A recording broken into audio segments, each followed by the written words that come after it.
Assalamualaikum warahmatullahi wabarakatuh. Nahmaduhu wa nusalli wa nusallimu ala rasulihil karim, amma ba'da. Teman-teman semua, berjumpa lagi dengan saya dalam channel Al-Falangki Channel. Dalam video kali ini saya akan memaparkan beberapa alasan terkait penolakan Ustadz Khalid Basalamah untuk mengisi kajian di Masjid Al-Jabbar Bandung ya, yang belakangan ini mungkin viral di media sosial. Dalam konten sebelumnya saya telah menayangkan tentang berita penolakan Ustadz Khalid Basalamah Al-Wahabi beserta tanggapan dari Wakil Gubernur Kabupaten Bandung, yaitu UU Ruzhanul Ulum. Ya, kalau nggak salah nama beliau adalah UU Ruzhanul Ulum. Dan dalam video kali ini saya akan menyampaikan atau memaparkan beberapa alasan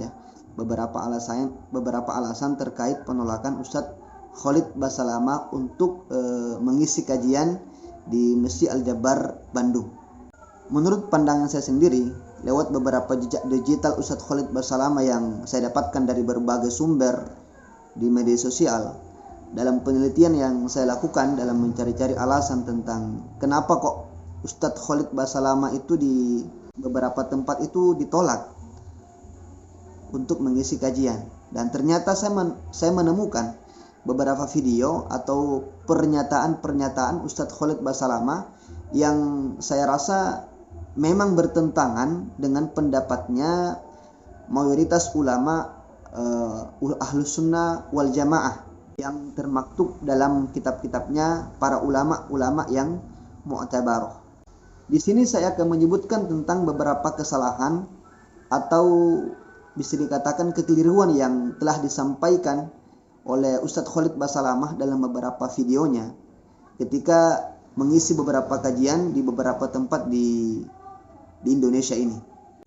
Alasan yang pertama, Ustadz Khalid Basalamah pernah mengatakan rukun wudhu itu hanya ada 2. Dalam salah satu video yang ditayangkan di beberapa channel YouTube, Ustadz Khalid Basalamah mendapatkan sebuah pertanyaan dari jamaahnya tentang masalah rukun wudhu ya, dan Ustadz Khalid Basalamah dengan enteng dan tegasnya mengatakan kalau rukun wudhu itu hanya ada 2.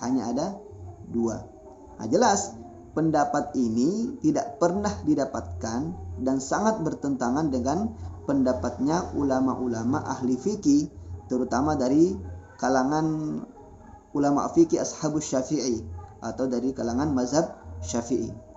Karena dalam mazhab syafi'i itu telah dijelaskan dan termaktub dalam kitab-kitabnya para ulama, mulai dari kitab yang paling tipis hingga kitab fikih yang paling tebal, menyebutkan bahwa rukun wudhu itu ada 6 ya, menyebutkan bahwa rukun wudhu itu ada 6 bukan 2, ada 6 bukan 2. Dan saya akan menyebutkan 6 rukun wudhu tersebut. Jadi rukun wudhu itu ada 6 ya. Yang pertama niat. Rukun wudhu yang kedua itu membasuh wajah. Yang ketiga membasuh tangan sampai siku. Yang keempat mengusap sebagian kepala. Yang kelima membasuh kaki sampai mata kaki. Yang keenam tertib atau berurutan. Inilah 6 rukun wudhu yang harus diketahui agar kita wudhu itu tidak asal-asalan wudhu saja, tapi betul-betul kita mengetahui ilmunya, yang mana rukun, yang mana sunnah. Dan yang namanya rukun itu harus diyakini sebagai rukun yang wajib kita kerjakan. Karena ketika rukun itu dianggap sunnah, walaupun seseorang wudhu mengerjakan semua rukun yang 6 itu, tapi yang dianggap rukun hanya ada 2, yang lain itu bukan rukun tapi sunnah, maka wudhu seperti itu tidak sah, karena dia telah meyakini rukun itu bukan rukun ya, tapi sebagai sunnah.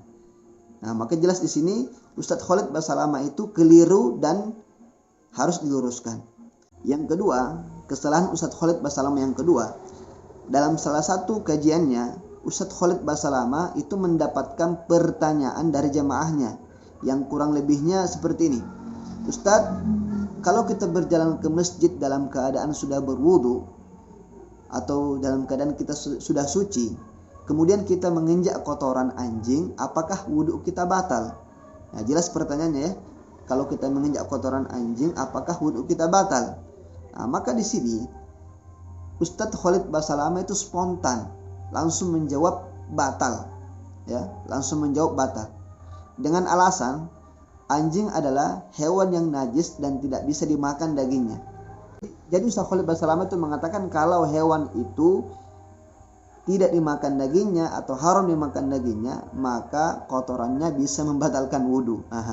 Jelas jawaban beliau ini adalah jawaban yang sangat keliru, ngawur, dan bertentangan dengan pendapatnya ulama-ulama ahli fikih. Karena sebagaimana yang termaktub dalam kitab-kitabnya para ulama fikih, khususnya dalam mazhab Syafi'i, bahwa menyentuh perkara yang najis atau bersentuhan dengan sesuatu yang najis itu tidaklah membatalkan wudhu. Tidak membatalkan wudhu, karena ini bukan hadas tapi najis. Akan tetapi hanya wajib mensucikannya dengan disiram saja. Kemudian karena kotoran anjing ini termasuk najis mughalladhah atau najis yang berat, maka cara mensucikannya itu dengan membasuhnya dengan air 7 kali, dan salah satunya itu harus dicampur dengan debu yang suci. Jadi 7 kali basuhan air, kemudian dari 7 itu salah satunya harus dicampur dengan debu yang suci. Dari 2 jawaban beliau atau 2 pertanyaan beliau tadi, itu dapat disimpulkan bahwa Ustadz Khalid Basalamah itu bukanlah ahli fikih dan memang tidak paham mengenai ilmu fikih. Karena mengapa? Karena perkara yang sangat mendasar saja dalam ilmu fikih, masalah wudhu, masalah najis, itu beliau tidak paham, tidak tahu, ya. Apalagi kalau sampai kepada perkara-perkara yang lebih jauh lagi pembahasannya, pasti beliau lebih tidak paham lagi. Kemudian kesalahan yang ketiga, ya, dalam video-video yang beredar di YouTube dan beberapa media sosial lainnya seperti Facebook, ya, banyak sekali kita dapatkan pernyataan-pernyataan Ustadz Khalid Basalamah yang menyalah-nyalahkan serta membid'ah-bid'ahkan amalan-amalan orang Indonesia. Contohnya seperti apa?